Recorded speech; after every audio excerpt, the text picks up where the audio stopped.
एक छोटे से गांव में हनुमानगढ़ में रामू नाम का एक किसान अपनी पत्नी कमला के साथ रहा करता था। रामू एक भोला भाला मेहनती किसान था। वो अपने खेतों में खेती करने के साथ साथ जंगल से लकड़ियां काटकर उन्हें बाजार में बेचकर कुछ अतिरिक्त धन कमाता था। उसकी पत्नी हमेशा उसे अधिक धन कमाने के लिए शहर जाने को कहती रहती थी। अरे आप ऐसे कब तक मजदूरी करेंगे? शहर जाकर कोई काम ढूंढ लीजिए जिससे हमें थोड़े ज्यादा पैसे मिल जाएंगे। तुमने अभी शहर के खर्चे देखे नहीं है कमला। जितना कमाएंगे उतना तो खर्च में चला जाएगा। यहाँ कम से कम कुछ बचत तो होती है। हाँ हाँ, वो तो दिखता है कितनी बचत होती है। एक भी गहना नहीं बनवा पाए हैं आप अब तक मेरे लिए। अरे कमला, इस बार फसल अच्छी हुई है, मुनाफा भी अच्छा होगा। जैसे ही पैसे आएंगे सबसे पहले तुम्हारे लिए गहने बनवा दूंगा। आपने पिछली बार भी यही कहा था। मेरी तो किस्मत ही खराब है जो आपसे शादी हुई। कमला इस तरह रामू को ताने देती रहती थी, लेकिन रामू भी उसकी बातों को एक कान से सुनकर दूसरे कान से निकाल देता था। एक दिन वो रोज की तरह जंगल में लकड़ियां काटने के लिए निकल पड़ा।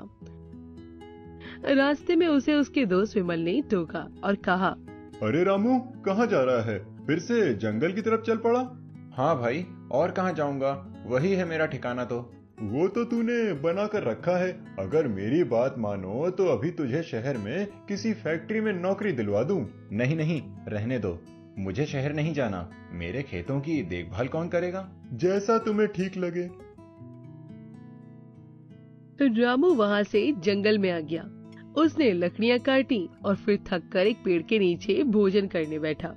अभी उसने पहला निवाला तोड़ा ही था कि एक साधु उसके पास आ गया और कहा, बच्चा, 2 दिन से भूखा हूँ, कुछ खिला दे। रामू ने साधु की तरफ देखा और अपने भोजन को देखा। उसके पास बस 2 ही रोटियां थी और कुछ चटनी बची हुई थी।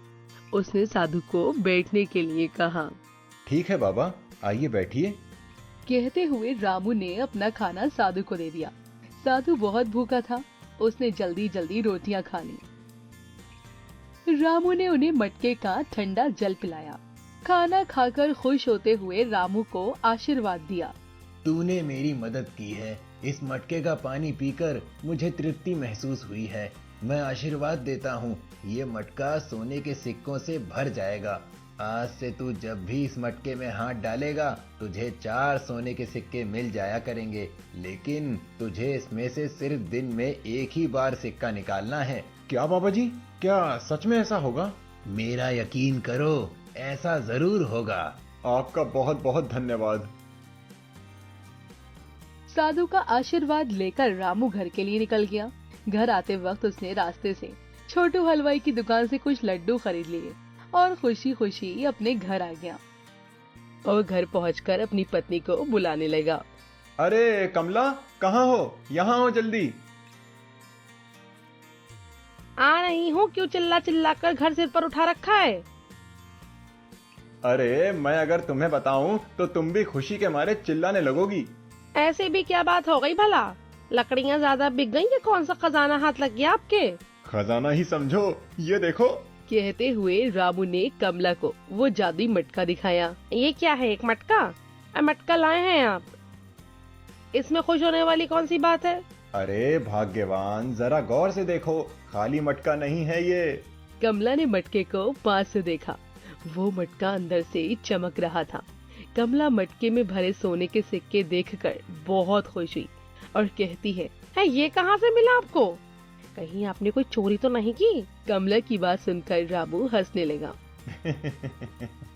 अरे पगली, इतना भी भरोसा नहीं है मुझ पर। कोई चोरी नहीं की, ये साधु बाबा का आशीर्वाद है।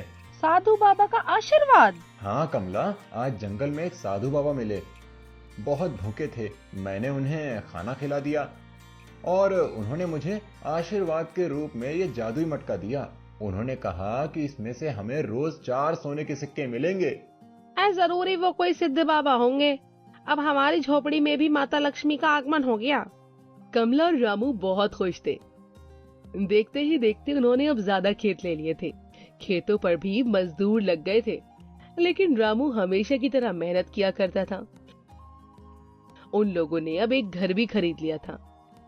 उन लोगों की दिन दूनी रात चौगनी तरक्की देखकर सारे पड़ोसी जल भुन रहे थे। एक दिन कमला की पड़ोसन माया उसके घर आई और बोली, अरे माया बहन, आपने तो आना ही बंद कर दिया हमारे यहाँ। इतने दिनों बाद आई हैं आप। हाँ क्या करूँ, फुर्सत ही नहीं मिलती है घर के कामों से। तेरा क्या है, तेरे घर में तू नौकर जाकर काम कर रहे हैं, तू तो आराम करती है। अरे जीजी, आप तो सब जानती हैं, हम भी तो पहले पेट काट काट कर गुजारा कर रहे थे। अरे वही तो कमला, ऐसा क्या मंत्र हाथ लग गया जो माता लक्ष्मी तेरे घर से कहीं जाती ही नहीं। अरे बाप से क्या छिपाना, कोई मंत्र नहीं, बस एक जादुई मटका है। जादुई मटका? हाँ हाँ जीजी, कुछ महीनों पहले की बात है। एक दिन एक साधु बाबा ने प्रसन्न होकर उन्हें वो सोने के सिक्कों से भरा मटका दिया था। बस तब से ही हमारे दिन फिर गए। सोने का मटका सुनकर तो माया की आंखें चमक गईं। वो मिश्री घुले स्वर में बोली, अच्छा तो मुझे नहीं दिखाओगी वो मटका? क्यों नहीं, आइए मेरे साथ। कमला माया को लेकर अंदर वाले कमरे में आ गई। उसने अलमारी का दरवाजा खोला और दरवाजा खोलते ही सोने की चमक पूरे कमरे में भर गई। माया की आंखें फटी की फटी रह गईं और वो कहती है, ये मटका तो पूरा सोने से भरा है, फिर तो सिर्फ 4 सिक्के ही क्यों निकालती है एक बार में? सारे के सारे सिक्के निकाल लेना, रोज रोज झंझट ही खत्म हो जाएगा। एक बार में सारे? कमला सोच में पड़ गई, लेकिन उसे रामू की कही बात याद आने लगी कि एक दिन में सिर्फ 4 सिक्के ही निकालने हैं। अच्छा बहन, मैं चलती हूँ। माया अपने घर लौट आई, लेकिन कमला के कानों में माया की बात गूंज रही थी। रात को वो बार बार करवटें बदल रही थी। सुबह जब रामू काम पर गया तो वो मटके वाले कमरे में आई और मटका देखने लगी। ऐसा ही कहा था जीजी ने, इसमें इतना सोना भरा है, हम क्यों फालतू में रोज रोज 4-4 सिक्के लें। और वैसे भी अगर कोई ये पूरा मटका चुरा ले गया तो इससे अच्छा है मैं सारे सिक्के निकाल कर अपने पास संभाल कर रख लेती हूँ। इतना कहते ही कमला ने वो मटका जमीन पर गिरा दिया। वह मटका कुछ देर तक चमकता रहा। लगता है सारे सिक्के बाहर आ जाएंगे। तभी अचानक से मटके से सारी चमक गायब हो गई। जमीन पर गिरते ही सिक्कों की जगह मिट्टी और पत्थरों ने ले ली। पूरे कमरे में अब धूल मिट्टी के सिवा कुछ नहीं था। कमला अपना सा मुंह लेकर रह गई। ये क्या हो गया? ये तो मिट्टी में बदल गया। अब मेरे सिक्के कहाँ गए, मेरा सोना कहाँ गया? कमला बस अब बैठकर रोने लगी, लेकिन उसके रोने से कुछ नहीं होने वाला था। वो अपने लालच में सब कुछ गंवा बैठी थी। हमें जितना मिले उसमें ही संतुष्ट रहना चाहिए। ज्यादा लालच दुखों का कारण बनता है।